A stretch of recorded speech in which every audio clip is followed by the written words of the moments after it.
And we are live. Good evening, everyone. Welcome to another edition of Tuesday Night Q&A. Q&A. Uh, yeah, it's been one of those days, but it's good being here with you. Appreciate you joining in. I'm Clay. I'll be the one of the instigators tonight, joined by the creator of Shenanigans, the gracious Me? Etrain, Yes. who's been out and about for a week or two. So good to have you back, Etrain. Thanks, man. Moving has been, all not fun like it should be, which is why I hate it. But it's a Well, thing. it it looks good. Seems like everything went about as smooth as it could. So It did. I'm here. I'm, mostly moved. So what can I say? so I It's you know still, I it's should say kind of blank in here. broadcasting from another one of our internationally renowned remote locations. Yep. So Still don't good have to my see you. desk. Thank you. It's coming. All the things will be changing in here, but it is But what you it is got for your now. Speed Queen. I got my speed queens. I'm so excited. I love them. That's still kind of irritating because Let I me stop hate you. mine. Sorry. Still having some logistical issues around here. We have to work on the sound baffling in the studio. Yeah. I might have to get a door. Um, but an interesting week. This is we call it Tuesday Night Q&A. So it's really a night for you to ask questions, comment, on most any topic that you want. And sometimes we cover modestly unusual topics. Been a busy few days in the news. So there's some things we'll address or review with that. But if something strikes your fancy, then throw it out. Uh, E-Train will be monitoring Twitter and Rumble. This feels like I gotta move my screens. Yeah, and she will But relay any questions or comments that y'all may have because our direct feed only works with YouTube and we it simulcast used on all three mediums. it used to work with X, but apparently StreamYard has decided that's not a good idea for whatever reason. But yes, I am watching all three at the same time. So if I look like I'm distracted, I'm just checking all the things. And if she's not checking all things, then yes, she is distracted. Yes, yes. Very much so. Or she needs a snack. Mm-hmm. Or I So got to tinkle or whatever. Excuse something. me, or Yes. whatever. Or got to tinkle or whatever. Yeah, that happens. Um was sitting there thinking, you know, probably the biggest story of the week would be USAID, the agency charged with distributing certain aid. It's come under a lot of discussion the past few days, both good, bad. A lot of people are getting fired up about it. On one side, you've got people upset that such expenses were being incurred by an agency that's supposed to fund charitable aid. On the other side of the spectrum, you have people highly incensed that that money is being cut off. So we'll talk about that tonight, both the form and the substance of it. Who's doing it? Why doing it? What have they found? Some so far, and if you've got something you've seen or want to ask, then go right on. Now I know that. Hey, Melissa. I know Hey, that Melissa, how you doing? we're going to talk about Doge a little bit later, but from what I've heard, they are saving thus far about $1 billion a day. And I saw where they expected to get that up to maybe 3 billion a day in within a week. Now that sounds like a lot of money, but with a 7 trillion budget, it's really just a little bit. But it's a heck of a lot more than we were doing before. It actually, if they're able to do $3 billion a day, that Hmm. will cut $1 trillion off of the federal budget. So that will pay the interest. Just, well, almost. Pay 2/3 of it. Okay. Yeah, interest right now is about 1.4, $1.5 trillion a year. And we'll also talk about, the Treasury debt and interest tonight, interest rates. So, got a fair amount to talk about. But please, if you have questions, you guys come first. Always. Yep. USAID. My mind's a little wandering tonight, so forgive me. Um, got a lot of balls juggling in the air, so I'm a little scatterbrained. And he's just so excited to see me online again. I'm excited that she's not the one distracted tonight. I'm always distracted. What are you talking about? And actually, it is really good to have you back. I feel like it looks So, like I'm in a tunnel or something. I'm trying to get. Oh, maybe it's because. Hang on, I might can fix this. and want to give a shout out to Miss Jane There we go. Post. She filled in for Yes, Etrain and did a really, really good job. Much appreciated her stepping she in. did. I She always did. enjoy working with her as well. But it is good to have Etrain back. She's just comfortable like an old shoe. Well, hopefully not as stinky as an old shoe, but Not as stinky as an old shoe. All right, revelations about USAID. And I've always called it USAID. I heard some people describing it today as USAID. hmm. So, whichever one, I may just lapse and call it USAID. The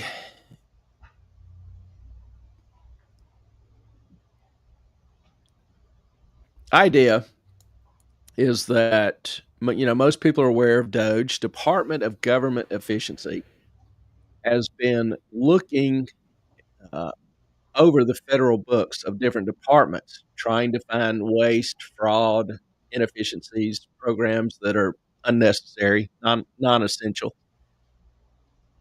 and working on, cutting some of the fat in the federal budget. $7 trillion budget. The goal ultimately is to come up with $2 trillion in savings. Now, whether or not they can achieve that, that's a hell of a goal. I'm kind of rooting for them, but because I think there is a lot of fat and waste in the government. But what's practical or they'll be able to do, I don't know. For example, President Trump said today that he wanted to shut down the Department of Education, Hmm. which, being in education, I am absolutely, irrevocably in favor of. Before the Department of Ed was created, we were number one in the world in education. As of last year, we've fallen out of the top 20 and close to falling out of the top 25. And Okay. I have to ask if it's my internet or if it's yours. You're kind of coming in and out. Y'all let me know. yeah, that would, we could use a little feedback, whether it's my internet or E-Train's, because from my end, everything seems okay. Okay. Well, that's why I wanted to know because I'm not sure. Um, But as you know, Doge has Doge actually unexpectedly moved into the U.S. aid offices, which were empty. Everybody was working at home or whatever. The offices were empty, so they went in, basically changed all the security codes, um, had the passwords to all the computers. So they've been going through the records, and some of what they found is modestly interesting. Melissa, not sure. Howdy. I've been fine on our end, but also doing work, so not looking at the screen 100% of the time. No worries. Yeah, I really don't look at the screen so much. I kind of look around, and so I haven't really noticed if either one of us is breaking up or freezing or whatever. But if you do, let us know. Or if I start sounding like Alvin, I'm sure you all will. I'll just start laughing. Yeah.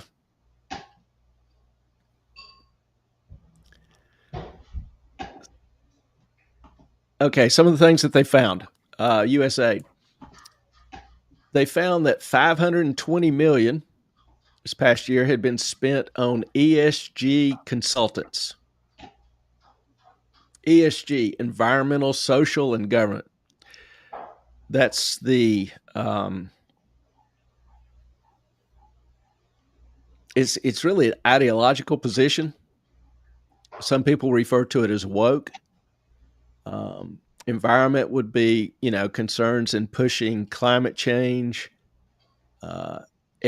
Social would be pushing social issues,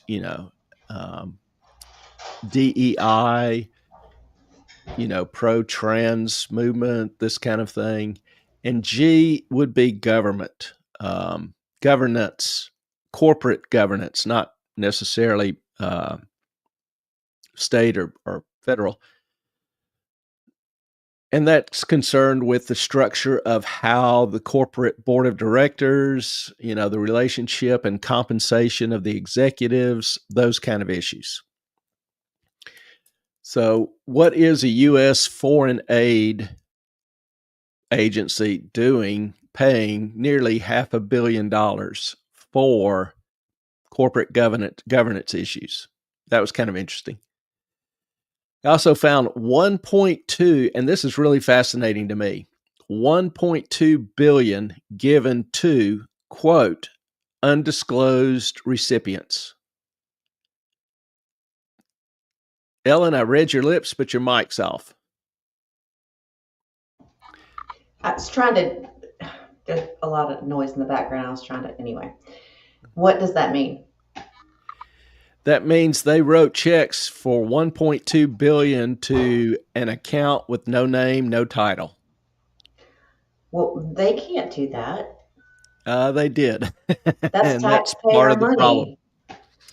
And, you see a lot of people angry and upset that this audit is going on. I just wonder. I would question those people first. Yes. They're going to find the checks. They're going to track down the checks and where they went to. So I'm really curious to see how that turns out. There were 375 million in DEI grants. For example, a $50 million grant for DEI scholarships in Burma. Why? What kind of I don't know. And if you look at USAID's history, they've got kind of an interesting history. For example, in Haiti, when was it started? I am not sure exactly. Okay. I think it was started under Obama, but I won't swear to that. Okay. But looking at some of the issues surrounding it historically, remember the earthquake in Haiti in 2010? Big earthquake leveled the country. Well, there was a big issue. 1.14 billion was spent on a, quote, port and power plant project. It was promoted by President Clinton, former President Clinton, Hmm. 1.4 billion. Well, the project never built anything. The money just kind of vaporized. Cuba. Interesting. Yep. Cuba, a 2006 audit showed that 74 million in democracy promotion funds vanished. Don't know where it went. Hmm. We paid 74 million to promote democracy in Cuba and don't know where a dime of it went.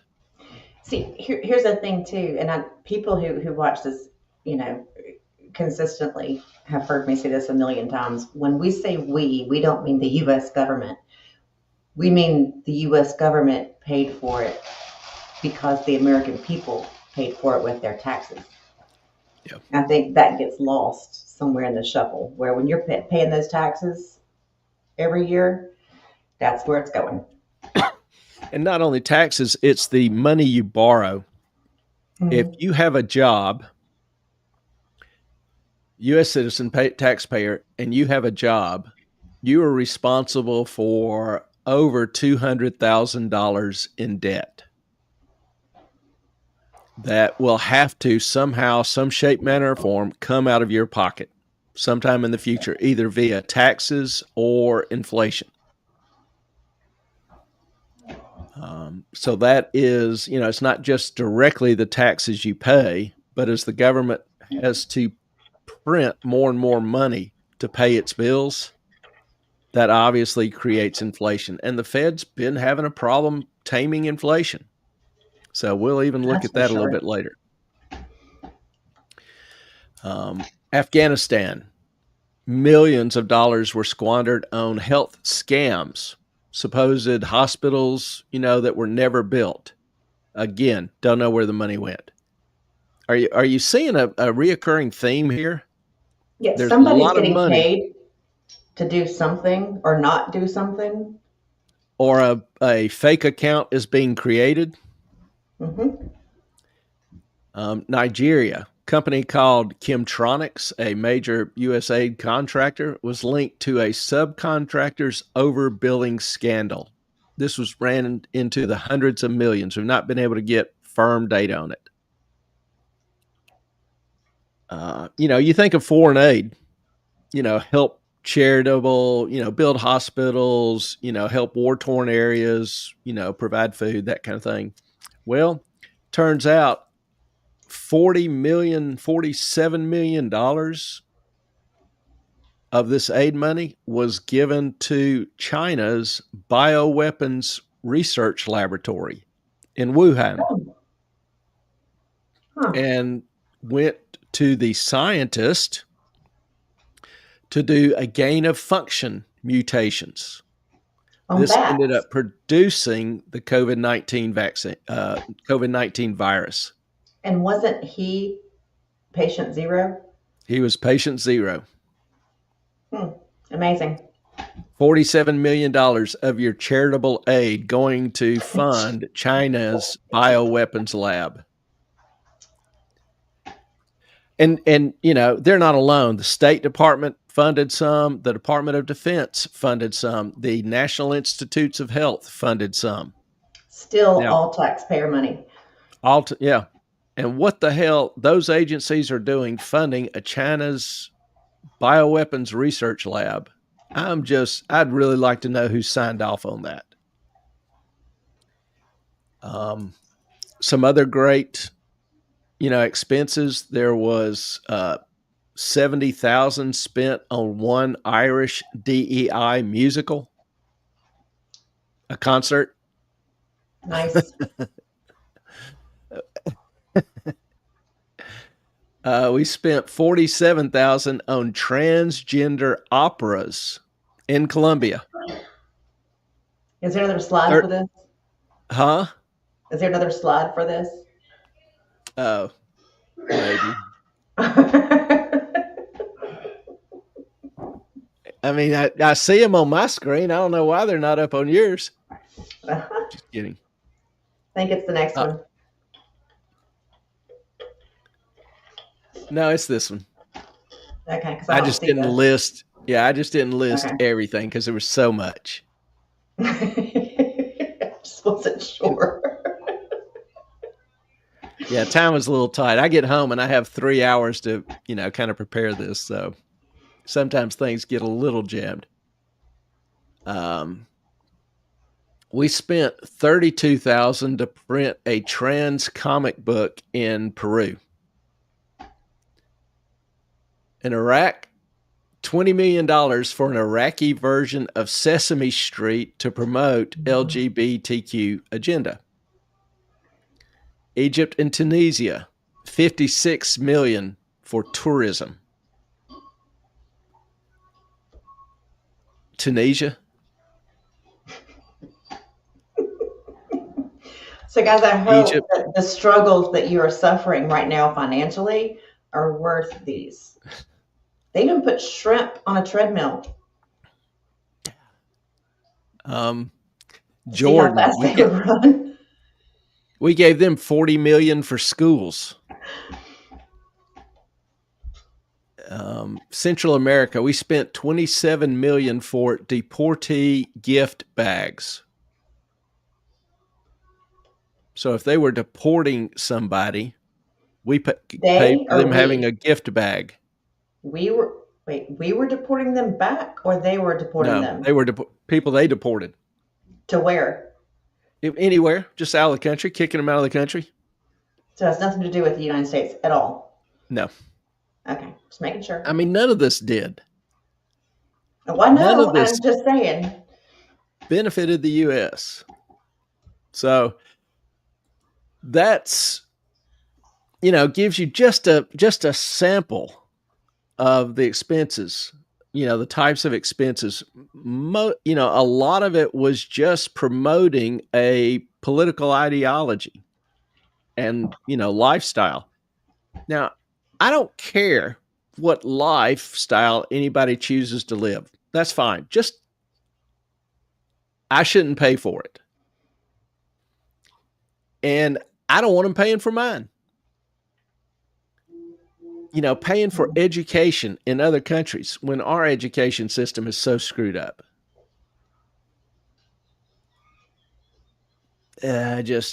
Paying for bioweapons research in another country, much less a country that's pretty much Hates us. considered our enemy. And then all the money that just vaporizes, billions of dollars just vaporize. So this is a agency that to me needs a whole hell of a lot of oversight, needs a proctological exam, basically. If you don't know what that means, look it up. Oh, here we go. Hey, But Melissa. Melissa, if anybody wants to pay Clay, well, if anybody wants to pay me, hell yeah, I'm good with that. To create to create a Scottish opera, I fully support that. You and me both. Trust me when I say I would only take private funds, not government. True. So, but yes, that would be. This world needs more Scottish operas. I don't think there is any, or excuse me, any Scottish operas. Let me correct my English there. Unless I'm wrong. I could be wrong. I mean, every time the bagpipes play, it's like an opera. Well, okay. So, Whatever you say. that'll give you kind of a sample of just some of what has been discovered, and they've just begun. Now, obviously, it has created a huge firestorm on both sides. There are people that are upset about this spending and those that are upset about the spending being examined. That is, yeah, that has been, I've heard a lot about that today. And I think that those are the people that need to be really looked into. Yeah.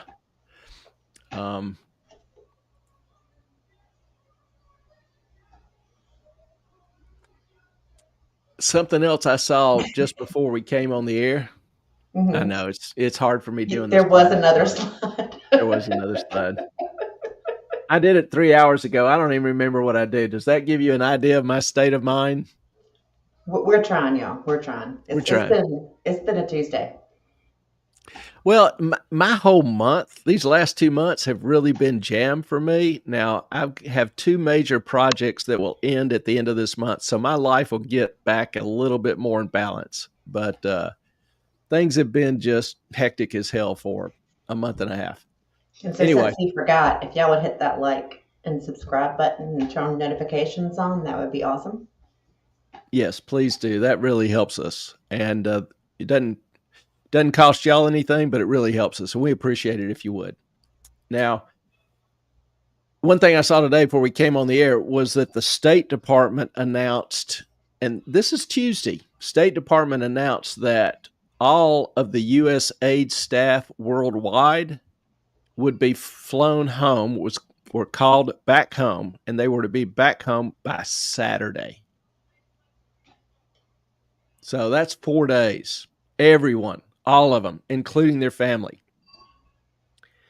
Now, the idea is that they're probably going to can most of them, if not all of them. This alone could save billions because some of our embassies, the Islamabad embassy, for example, half of it is U.S. aid staff. They take up half of the embassy. It's huge. Mm-hmm.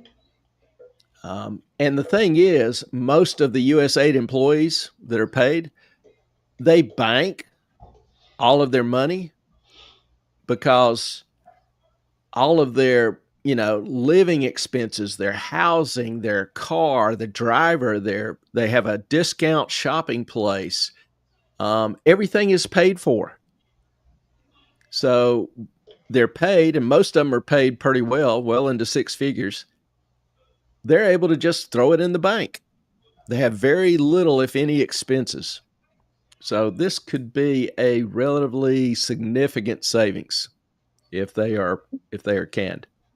Are we going to stop paying the Taliban or Hamas or I whatever, Al think that's Qaeda, the already been. 82, Yeah, we're paying the Taliban 40 million a week. I think that's been 40, stopped. 40 to 82 million, depending upon Yeah, a the week, week. every week. Mm-hmm. Um, so that was kind of an interesting announcement. We'll and that obviously won't be terribly well received. The thing is, I believe that government's bloated. I believe there's room to cut the fat. The flip side is there's going to be people that lose their jobs. Mm-hmm. I saw today where so far all the federal employees have been offered a leave package. They will receive 8 months' salary if they resign. And so far, 20,000 have accepted it. And that's just in a few days. So that's not insignificant. I don't know what the Mm-mm. final numbers will be. And obviously, some of them will be involuntarily separated. But I mean, when the campaigning was going on, they were talking about Doge and cutting government. They're doing it. They're doing it quickly, and the speed at they're moving. They planned this for extremely well, and like USAID, nobody really was prepared. It caught people in DC off guard. That's one reason why they're so reactive, is because they didn't see this one coming. They didn't see this coming this fast. We The didn't think they would opposition, actually be able to do it, I don't think. yeah, the opposition is just being kind of knocked off their feet, and they just. It doesn't seem like the pace is going to slow down any. Mm-mm. This is the most active incoming administration I remember in my life in terms of the things they have done, the changes they've made, the waves they are making in 10 days. It's a hell of a change. Now, there's been a lot of talk about Doge, and I You think mean Ellen wanted. the it's illegal that they can't do that? Yeah. Chuck And if Schumer and Hakeem Jeffries have created the Stop the Steal Act. They announced this afternoon, where they are trying to remove Vivek and Elon from being able to cut any of these agencies or positions based upon the fact that they say that a non-government entity cannot interfere in the works of the government or cut the budget of the government. and they are intense about it. Mm-hmm. Like the some of the expenses I've mentioned to you, they haven't cheered one, or they haven't said, "Yeah, that's egregious. We need to cut that back." Right. You know, their argument isn't that it's just going about the cuts in the wrong way. Their argument is really based on it's being cut. Now, they argue that it's not legal, non-government agency, which was kind of surprising to me because it is a government agency. One of Trump's executive orders. Well, I threw up this web page, and you'll notice the web link usds.gov. This is a extension of the executive branch. I may refer to it as an agency. It's not a cabinet level agency, but was created under the Obama administration to help implement efficiency in the federal government through the use of technology and auditing and providing better services.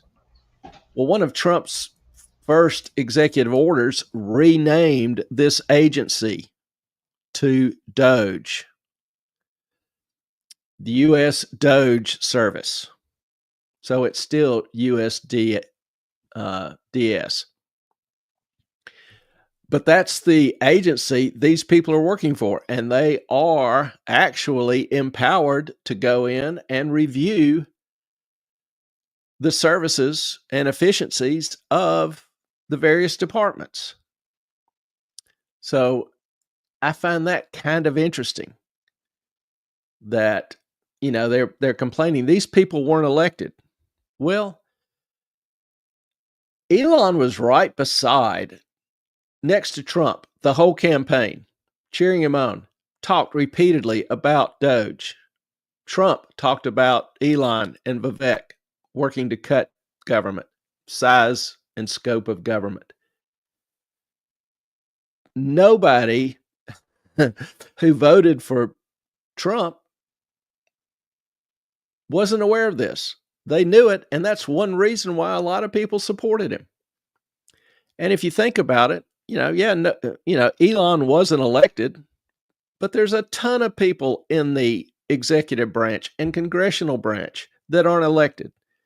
Nobody elected, anybody in the IRS, even the directors appointed.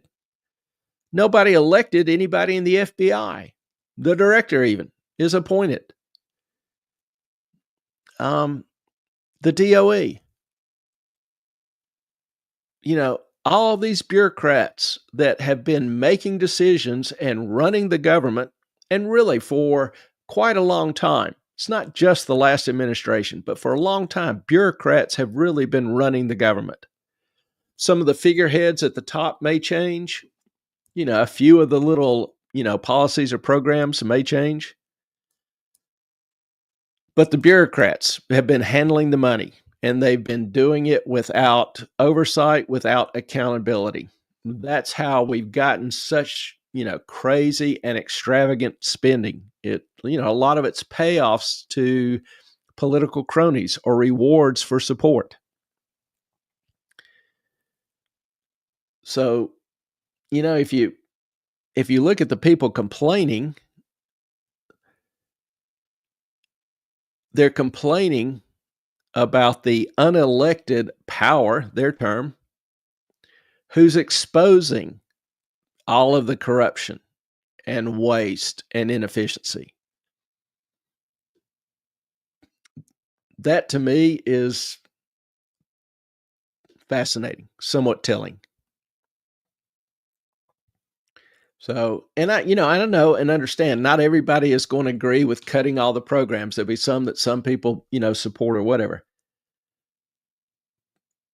But the idea that these government agencies shouldn't be audited by independent people who just simply bring out the facts. They don't actually make the decisions. The decisions are still the president's. These still are executive branch departments and agencies who report to the president. Now, USA, people go, oh, the Congress budgeted money. Well, the Congress budget's a blank amount. It doesn't specify the different line items and where the money goes. That's all choice. It just funds the agency. And then the bureaucrats make the spending decision. And as you can tell, a lot of the spending decisions are going to be difficult to trace. We don't know where the money went. That's a problem. That should never be the standard for government spending. Every dime should be accounted for or accountable, should be disclosed, and the people ought to be able to say, I support this, I'll vote for it. I don't support it, I'll vote against it. So my big bug is disclosure. I think everything needs to be laid out. Only where there is extremely clear national security issues, you can't release some information because that will reveal who our spies are. To give you a simple example. But in terms of, where is the money going for an aid agency, there's nothing that should be classified in that. In terms of some of the legal actions that have been undertaken by the government. Epstein,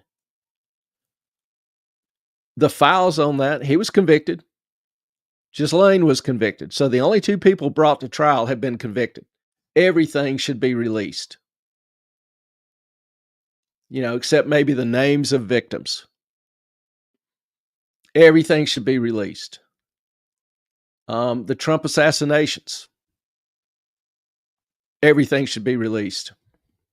I saw a blurb today that the FBI has about 14,000 agents, plus some other staff, support staff, but 14,000 investigators.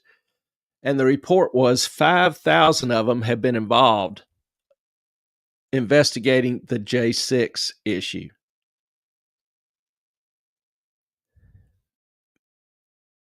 That just seems a little weird to me. I'd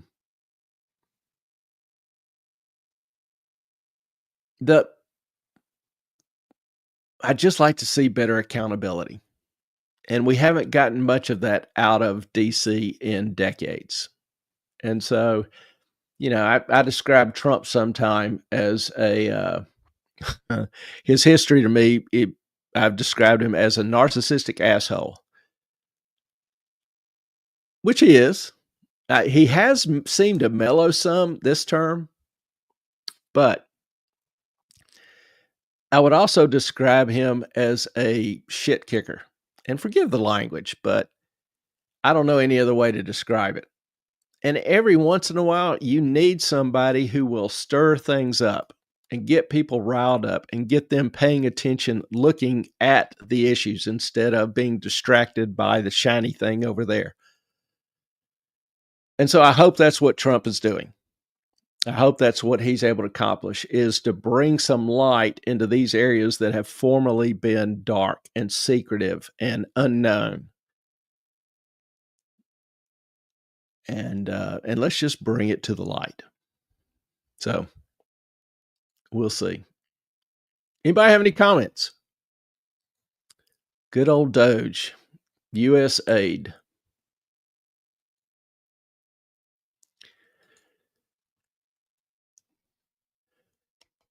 Now, we've talked about, inflation. Numbers came out this past week, actually the end of last week, but I didn't get to mention it Saturday. PCE, personal consumption expenditures, were up again, 2.6, the highest it's been since May of 24. And PCE is important because it's one of the major numbers that the Fed pays close attention to. So inflation, 2.6 isn't terribly high, but it's still rising.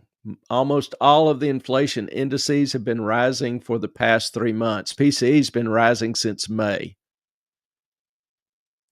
So that's an issue. When people talk about the Fed cutting or starting to resuming its cuts again, that's not going to happen as long as inflation is still trending up. And, if you've watched this show for a few weeks, a couple weeks ago, we talked, a couple months ago, we talked about this previously. But this year, the U.S. government is going to be refunding a record amount of debt. And when I say record, I mean a record amount of debt. This graph shows you the amount of debt coming due by year. And as you can tell, 2025 has an obscene amount. Here's 2024's in comparison. The one to the left of it, the small little bar to the left. This is about 9.2. I usually round it off to 10 trillion, but actually $9.2 trillion. This compares to the normal average of, 2 trillion a year. So we've literally got 5 times the debt that's going to be refinanced this year. And that's not all. We've got this round numbers, 10 trillion. Well, keep in mind, the government is still spending more than it takes in, and the deficit this year is probably going to be around 2 trillion. That's already baked in. The budget's already been approved. Don't know how much Trump will be able to cut from that. Most of their cuts will probably apply to 2026. But 10 trillion here, 2 trillion in new debt, plus the prior administration spent $1 trillion in cash reserves. So if the Treasury, feels a need to replace the cash, the rainy day fund, when government lockdown, when government debt ceilings are hit, they can't borrow anymore. They use this reserve fund to help pay the bills until Congress can agree on a solution. Well, that cash is mostly gone now.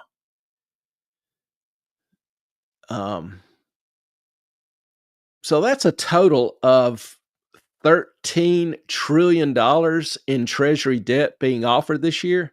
And keep in mind, the normal is around 2 trillion. So we're looking at, 4 to 5 times the amount of Treasury debt being offered in the market versus what the market has been consuming. You add to that the 3 biggest buyers of Treasury debt, foreign buyers, are China, Japan, Saudi Arabia. All 3 of those have quit buying Treasury debt, and they are even selling some of their Treasury debt, or at least letting it mature. So that increases the supply over and above the new issuance. Bottom line, demand is falling and supply is going to blow up. So what do you think is going to happen to rates? it's it's pretty damn obvious. They're going up. Doesn't matter what happens to inflation. Rates are going up because the US government, to place this debt, has to attract buyers. And the only way to attract more buyers into the marketplace is to raise the yields. The consequence of that, in addition, is not only the Treasury is paying higher interest rates and more interest, but all other interest rates in our economy are tied to Treasury rates. So if the Treasury rates go up, they go up too. There's a spread that they maintain between the Treasury and private debt, corporate debt, mortgages, personal loans, all price off the Treasury. So as the Treasuries go up, the personal loans, the consumer loans, the mortgage loans, the commercial loans all go up as well. And that's locked into the system. That's really due to a decision of the previous Treasury Secretary, the previous administration, who borrowed everything on the short end and kind of ruined the distribution of the Treasury debt. That's a problem. So there's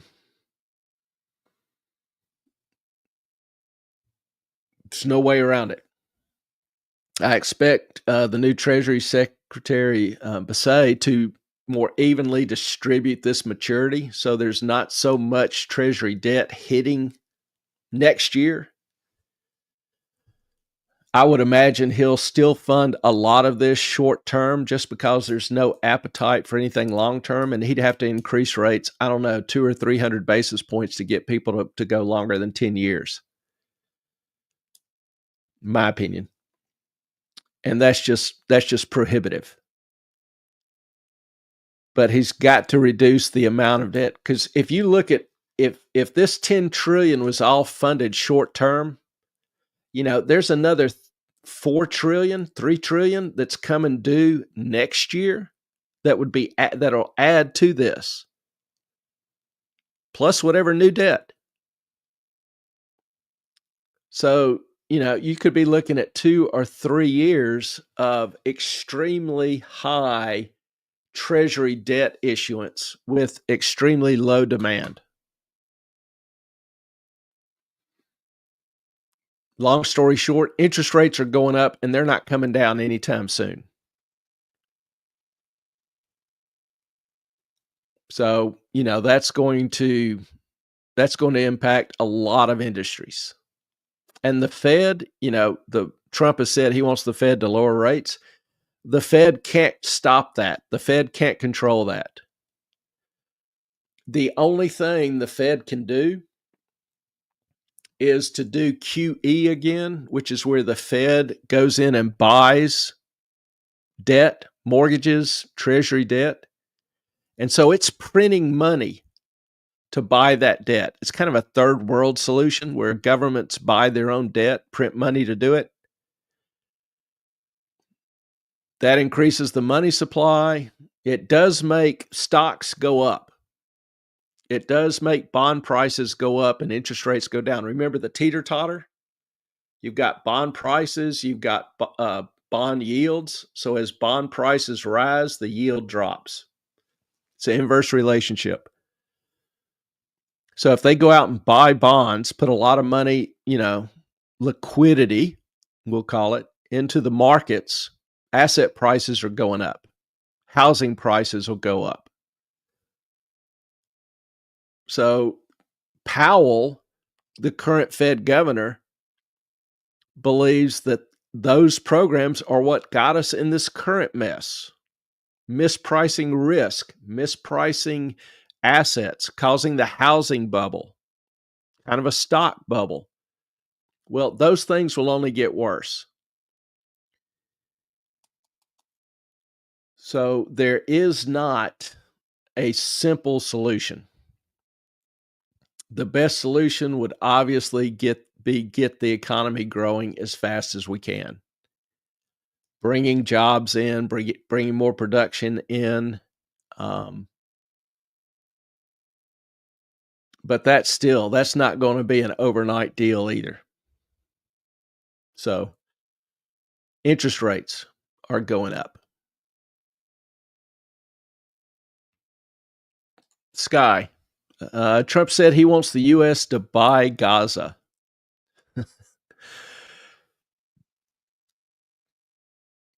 You know, I'm not going to lie. I generally support Trump's, programs.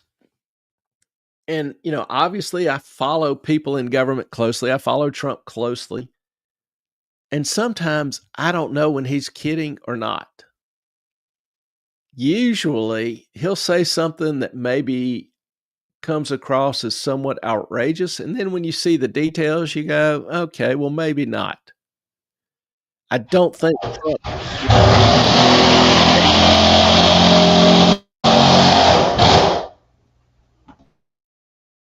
don't know what's going on there, but Ellen is doing something.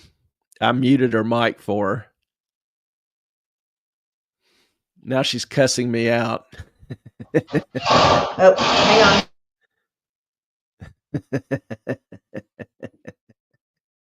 Privileges of moving into some new digs. There's some. Okay, sorry. There's some construction going on in the house. That's why tools were needed. I'm sitting kind of on the toolbox at this point, or yeah.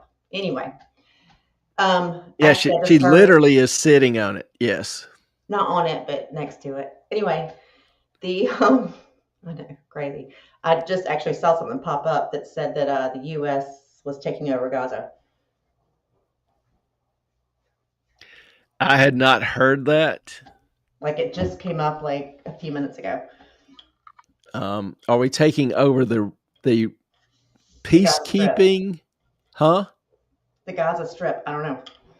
That's just I didn't look at it like I should have. Let me see if I can find it here. I keep forgetting that my mouse doesn't do iPad.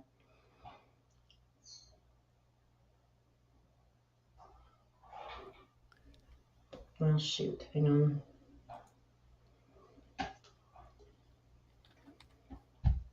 Anybody out there heard anything on it?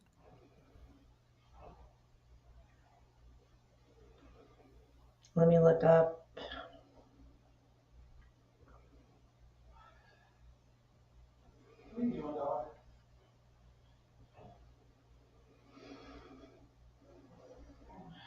The U.S. will take over the Strip, and be responsible for dismantling all of the dangerous unexploded bombs and other weapons on the site. Create an economic development that will supply numbers of jobs and housing for the people of the area. Interesting.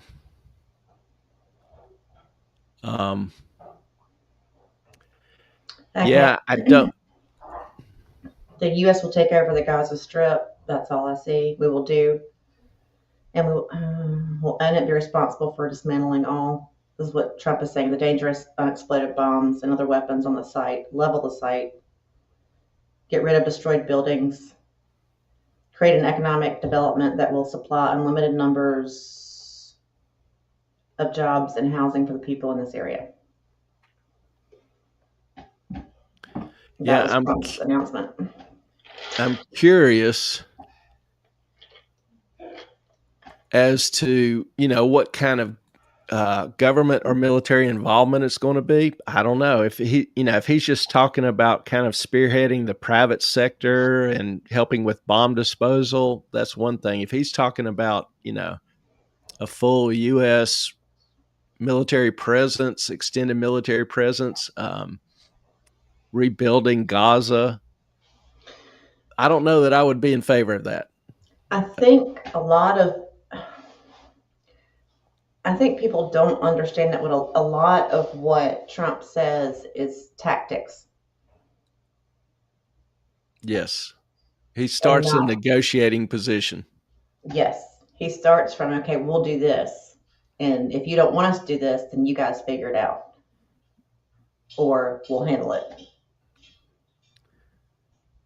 Yeah, that's tariffs too. Tariffs aren't like a tax to the American people. It's a tactic to get cooperation, which worked with Trudeau. And with Trudeau was, Mexico. and with Mexico, they came back and said, you know what, we're going to spend 20 million on the Canadian border, getting people, troops, da da da da, and stop the fentanyl. After he said they were going to raise, or put a tariff on U.S. goods. Yeah, most things that Trump does, are negotiating. He loves negotiating. I mean, it's all about the art of the deal. Mm-hmm. And he has done that time and time and time again. He'll take a extreme position just right off the top, Mm-hmm. and then negotiate it. So we'll see about Gaza, but that's a fascinating statement. Mm-hmm. Sorry, I just heard that from Sky, and I was like, when I was trying to do the help with the construction stuff. Sorry about all that, but yeah. Interesting. Well, we'll kind of keep an eye on that. Now, many of you know we have talked about crypto repeatedly on the show, and mostly about Bitcoin. But I thought I would, throw some comment towards some of the other cryptos on occasion. One tonight being Ethereum. Now, Ethereum is a very important crypto because it allows contracts, embedding contracts. If you're familiar with Excel, the spreadsheet, you can embed if statements. If this, then this occurs, or this result. Mm-hmm.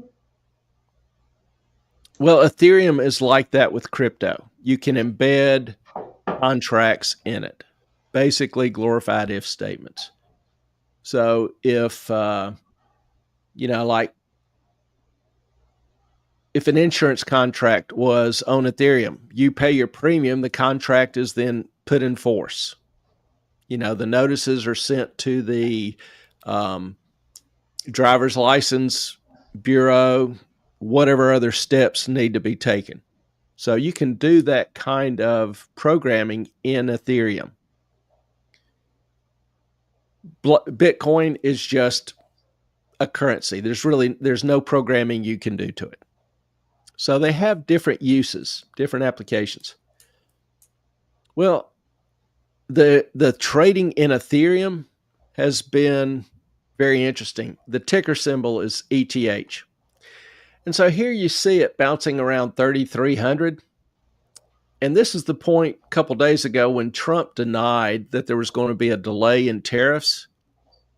So when he did that, a lot of leveraged hedge funds, a lot of people with leveraged positions felt like they needed to raise cash. And so you saw Bitcoin drop, you saw Solana drop, and you see here Ethereum drop. And it ended up falling 37% in 60 hours. That's a pretty significant drop. Mm-hmm.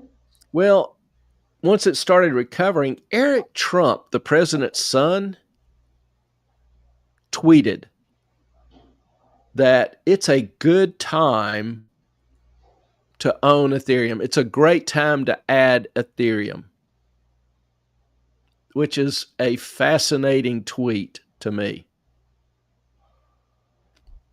And then, on Monday, exactly 18 hours after bottoming, Ethereum was up 37% above its low. So within 4 days, we saw the largest ever one-day crypto liquidation, roughly $10 or $11 billion. And we saw a 37% drop and a 37% rise in Ethereum in 4 days. That's pretty crazy. And as you can tell now, Ethereum's, back up to 26. It got down to 21 and change. Bitcoin hit 91. This afternoon, it was back up to 100, 101. Now it's 98.3. Go. Um, so it the stuff still vibrates, but to me, it's kind of telling in that it bounces back pretty quick, particularly as compared to its historical trends. That tells me that the underlying paradigm or perception of crypto has changed greatly among investors. It's still a volatile asset, but if some of this news had come out 4 years ago, it would have been down 40, 50% and stayed down for a year, 2 years. Also saw today that the SEC announced it is scaling back its anti-crypto efforts, beginning with it had a special unit of 50 staff members assigned to regulating crypto. Well, they're all being moved to other units, which is, if you are pro-crypto, that's a fascinating development. If you are anti-crypto, that's a fascinating development.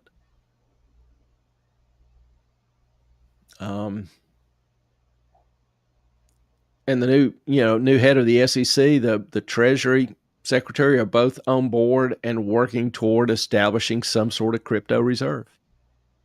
So I think it's coming. There's no guarantees, but I think it's coming. Which one do you think it'll be? I don't know. I think it'll be a basket. You'll have Bitcoin, you'll have Ethereum, you'll have Solana, you'll have XRP. Mm-hmm. Maybe, a few others. Trump mentioned once about having American-made coins.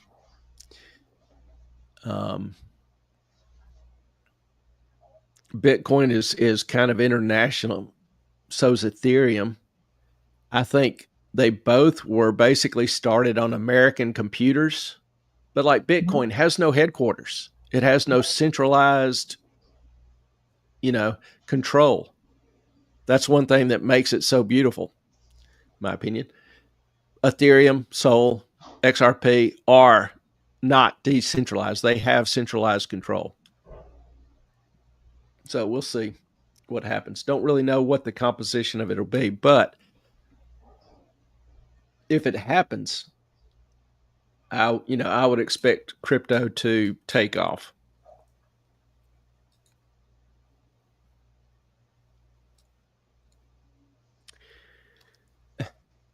One other thing I saw today that struck me as a little different. U.S. companies paid $370 billion in tax to foreign companies this past year. Foreign companies paid $60 billion to the U.S. government.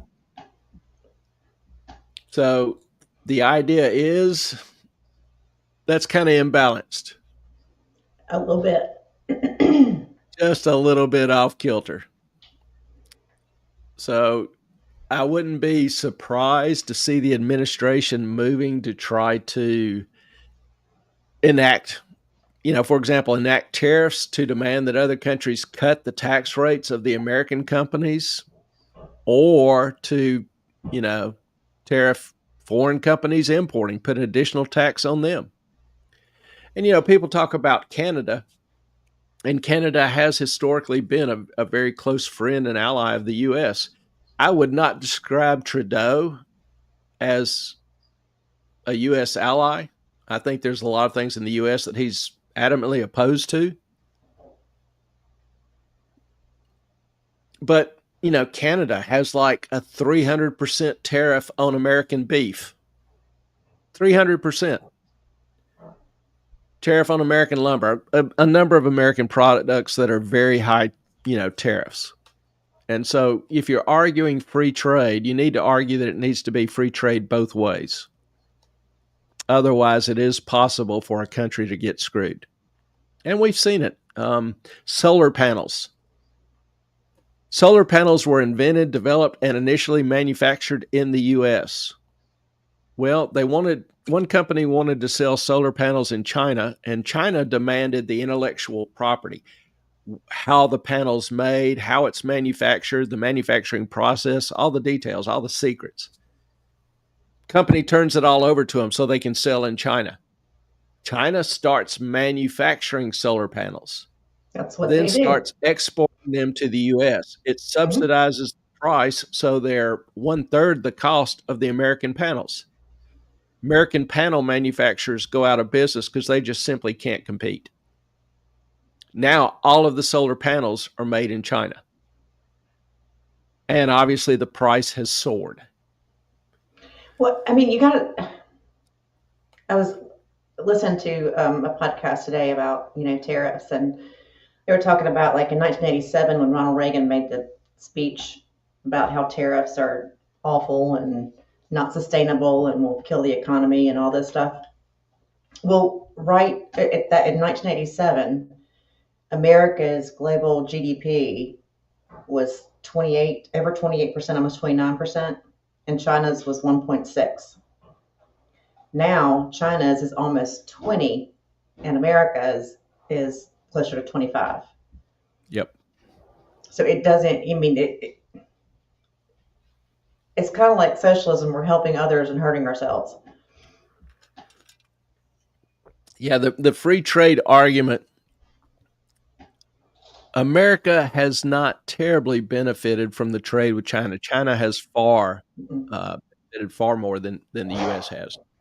And China has used very extensive tariffs and import controls. I mean, like I say, demanding intellectual property from companies if they want to sell in China. And then they sell that to whoever, whatever manufacturer company, because the government actually owns it at that point. Yeah. And they have used it in different industries to push other companies out of business Hmm. to where they control the market. So the playing field has to be leveled. A company cannot compete against a government. That's the No. role of the U.S. government, is to try to ensure a level playing field for American companies. That's fair trade, and that ultimately should lead to free trade. Trump's goal is not necessarily to put tariffs in place, long term. He's using them as a hammer to try to get some movement on different issues. Now, he has talked about putting a tariff on all imports and using it instead of the income tax. And I had, somebody ask me today, how would that work? And it's pretty simple. Cliff Notes version, 13% of our GDP is imports. So if there's a 20, 25% tariff put on all imports, you'll see the prices go up about 2.5 or 3%. So yes, that is inflation. Hmm. The flip side is if it's attached to getting rid of the income tax, most people pay 15 to 20% of their income in taxes. So net, in terms of your monthly household disposable income, you'll see a 15 or 20% gain on your income, and your inflation rate will be 2% higher. But isn't that only on products that are imported? Yes. So you can Which choose not to. you can choose not to buy them. You can buy substitute products. And those companies, many of those foreign companies will choose to build plants in the US because if they build it in the US, there's no tariff. Correct. So over, a few years, you should see new companies, new development, new manufacturing, et cetera, et cetera. In fact, when the tariffs were announced, a couple of companies, they were already thinking about moving anyway, but they announced they would move operations to the US. Hmm. So, there's going to be some initial confusion. There's going to be some initial bumps, but that's a trade off I would make every day, all day long. You increase my income by 2 or 3%. I'm good with that. Yeah, I think anybody would be. I think Yeah. Well, I think a lot of these senators, et cetera, who are freaking out about this don't understand how it works. Or they have incentives elsewhere. True.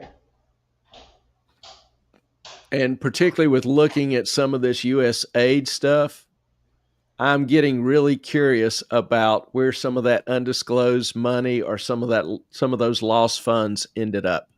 And who's benefiting? Who's benefiting? Um, we saw the previous administration. The president and his family had what 25 or 30 shell companies that Mm-hmm. received funding from Ukrainian oligarchs, from Chinese companies. Hell, Zelensky was on TV the other day talking about the U.S. aid. We have spent, quote unquote, $160 billion or committed $160 billion in aid and equipment to Ukraine. Zelensky was saying, we only saw 75 billion of it. Don't know what happened to the rest of it. Do you believe him Now, though? I don't know. That's just what he said. But I think there's a really, really good chance that out of all that money, that there's a fair amount of, Kickbacks and kickbacks and bribes and graft embedded in all of that. I makes think the sense. amounts, once we know them, will shock people. I hope it shocks them. Yeah. I don't know if we become so numb to corrupt government that we just kind of, shrug our shoulders and go, that's life. No, I mean, no, I mean, because this is our country, and if we want to keep it, we have to be, responsible stewards of it. And I think sending that much money, especially to Ukraine, without any um, accountability of where it was going, who was getting it, and who was getting paid, is just ridiculously irresponsible. It's a different world. Yeah.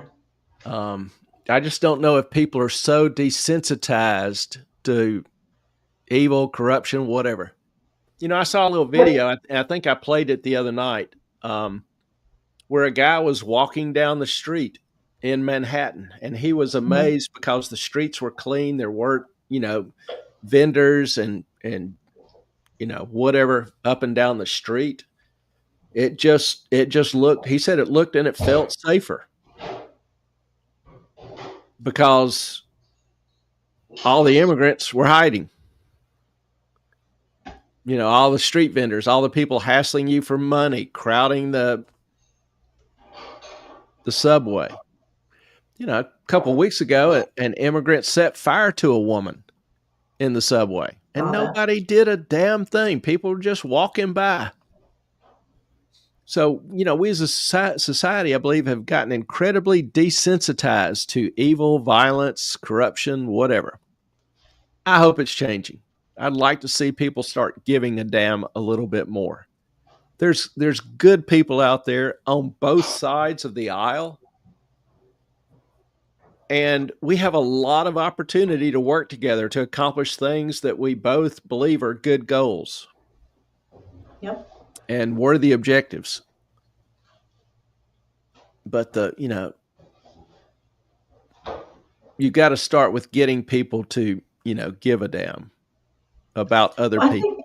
Well, I don't even think it's that, Clay. I think it's just complete ignorance about, and that's why I keep emphasizing that, when the government is not a business, the government does not create anything that makes any money.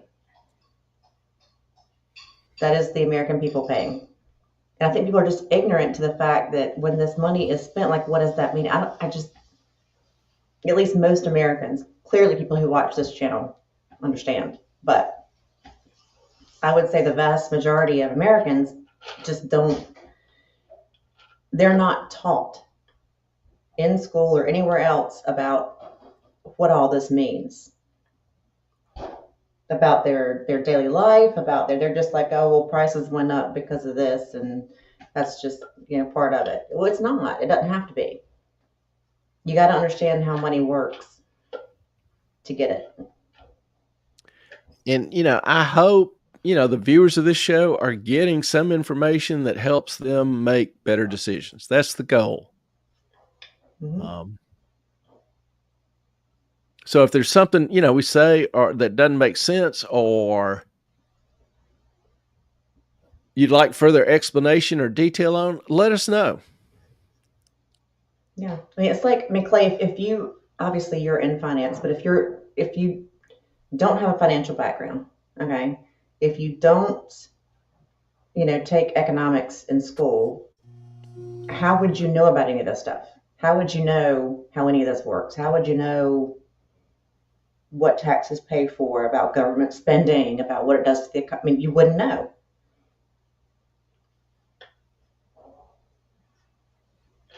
True. So anybody have any questions or comments? Okay. Anyone? Anyone? I just saw where Pam Bondi got approved as the AG tonight. Congratulations. The let me see, where's Polymarket at?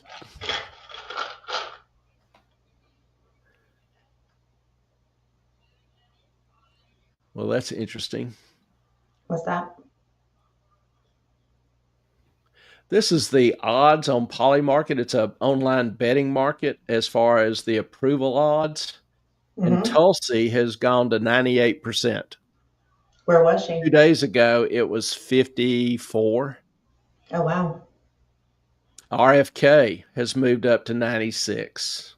Cash, 98. So it looks like things have moved in the Senate somewhat remarkably for those three nominees, which are probably the most controversial of Trump's administration. I thought Hegseth would be more controversial. You know, Was he he, approved already? yeah, he Okay. won by one vote, if I remember. It was pretty tight. Yeah. Um, Chunk but for president. Polymarket has been remarkably accurate on the odds. Chunk for Chuckers. president. He'd be a good You little know, player. if you He's like want somebody with a Arkansas. sweet spirit but utterly brainless, Hmm. actually Chunk's pretty smart little fella when he He wants to be. He has dumb moments, and it's funny because he just sits there and looks stunned for a second, but he's just chock full of personality. He that really is. He's a I'll he's a good get him little back on pecker. the show when things calm down around here. Yeah, he's a good little fella. He's So that's working with interesting. construction right now. I was seriously thinking that Tulsi and RFK may not make it. I'm glad they're looking good. I heard today that the congressional phone lines, the Senate phone lines, the recording Hmm. um, had so many calls that it shut down. It Really? became full. Yeah. Oh, wow. So that probably was modestly influential in getting some non-committed or hesitant votes to commit. Um, but Well, I yeah, it mean, looks like. you got to do what your constituents want you to do. But like some of them, RFK, some of the repubs receive large pharmaceutical contributions. Yeah. That the reason they're paying big money to these politicians is because they expect results. Yeah. They're not doing it out of the kindness of their hearts. No. And that's one thing I would like to see, reformed. And that's why it's not that I object to companies giving money. If unions can make donations, companies ought to be able to too. It doesn't make me any difference. My point is that one, it all ought to be disclosed. Every meeting with a lobbyist ought to be recorded Mhm. and put online within 24 hours. Any discussions about contributions ought to be recorded and put online. The whole discussion, not just part of it, but start to finish. And who's paying who? Yeah. And then term limits. If politicians have a limited life, they'll be a whole lot less attractive to big money. Mhm. So And the companies, I think, will be more reluctant to pay because they're going to have to pay so much every few years to a different person. yeah, and I think we ought to remove campaign limits and What do you let mean? people give as much as they want. No. If somebody wants to take $100 million from a multi-billionaire, I have no problem with that. Just disclose it. Yeah. Disclose it within 24 hours. Have all the conversations put online. And then if the voters don't mind, that's their call. It's true. I just think everything ought to be disclosed. Or penalty. I'm talking about some hard time for every party involved. So just disclose everything and then let the chips fall where they may. But money, you can't win a political office without money, because money to me now has become equivalent of speech, because you have to buy time on the air. You Mhm. have to buy advertising on the media. You have to have all the signage and those kind of things. You know, even putting on a rally is expensive. So unfortunately, to run takes a lot of money. And that's why a lot of good people don't run, is because they don't want to spend their time raising money. They Yeah, just that's don't want what, to spend 60% of their time asking people for money. So if we could take the caps off, I think that might ease some of that requirement. fair enough. But yeah, with term limits and disclose everything, I'm good. All right, that is, I'm going to turn it over to y'all. If Anything y'all have y'all want anything, to mention, talk about, discuss? Those are some of the highlights I saw in the news the past couple days. And the good thing is that almost every one of those is going to continue as a headline topic for the next few days. yeah. But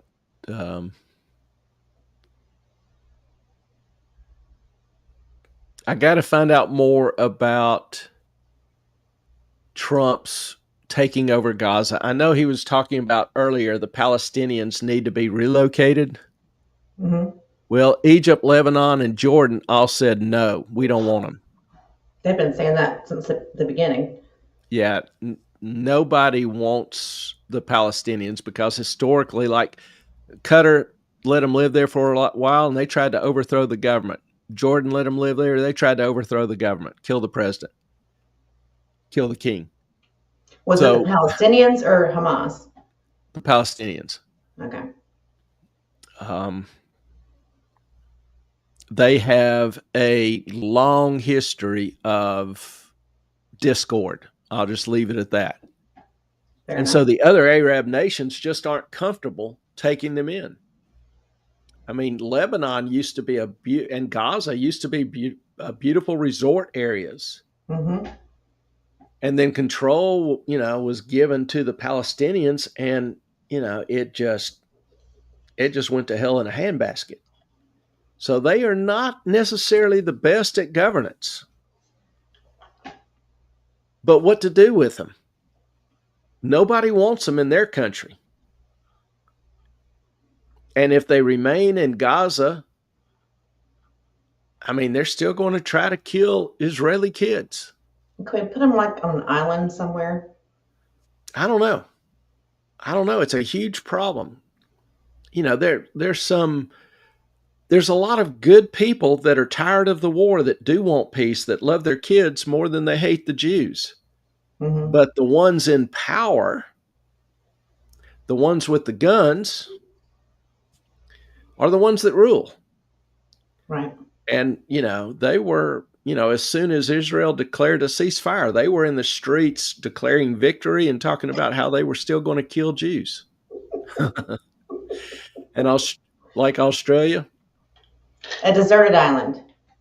that's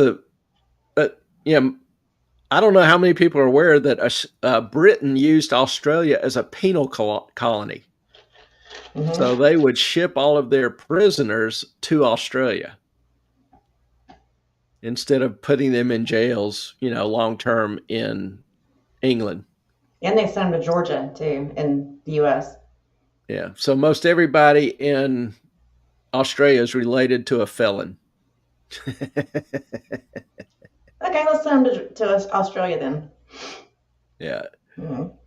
I love Australia. I would not live down there for anything because everything down there will kill you, whether it's on Spiders, land or snakes. water. Yeah, Do what? everything. The Yeah. spiders, the snakes, the everything. But yeah, New Zealand. I always wanted to kind of go to New Zealand just so I could visit Hobbit Town. I'm a big Tolkien fan. C.S. Lewis and Tolkien. And, And just seeing the design of Hobbit Town, it fits the book perfectly. And you have your own little hobbit that you created.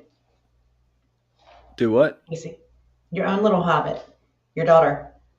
Oh, yes. Yes. My daughter is a dwarf. She's probably not a dwarf. But I don't know how you can be 6'3", 4", whatever you are, and have a daughter that's like barely 5 feet. And her husband is probably 5'5".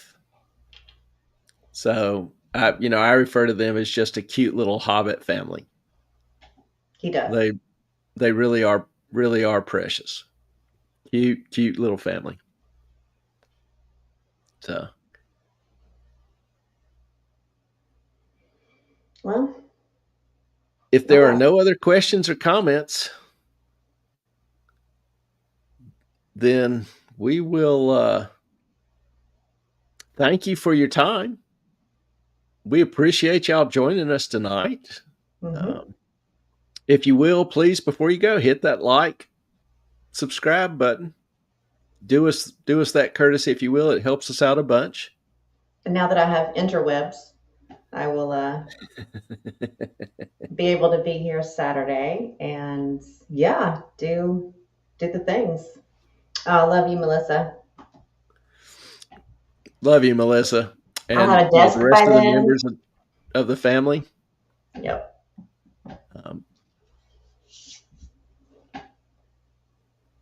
Don't know what the topic will be on Saturday. We'll obviously come up with something. If there's something you would like to see or hear, email us at moffatonmoney@gmail.com or DM me on Twitter, Moffat on Money. If you haven't followed on Twitter, give me a follow on there. Or X, as we like to call it. Yeah, X. I always say Twitter. I mean, I still log into Twitter. I know. The web link is Twitter, so I always think, I'm always looking at it when I'm typing. But appreciate y'all being with us tonight. We will look forward to seeing you Saturday evening. We'll get there. It's fine. Yeah, I'm going to go get some rest. Yes, do. Y'all have a great night. We appreciate you being with us. We love you guys. Love you guys. Our time is up. We thank you for yours. Good night, everyone.